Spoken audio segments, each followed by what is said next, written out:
mentioned you has made me to think of energy independence. I am thinking of energy independence.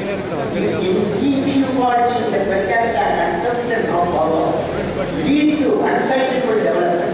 Therefore, every nation will imperatively achieve energy independence, depending upon the core components of the nation.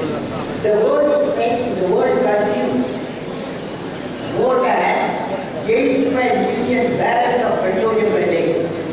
Collectively as a world, we are not only paying for the cost of the fuel, as I said, but also paying for the continuing environmental degradation. The solution to this problem is actually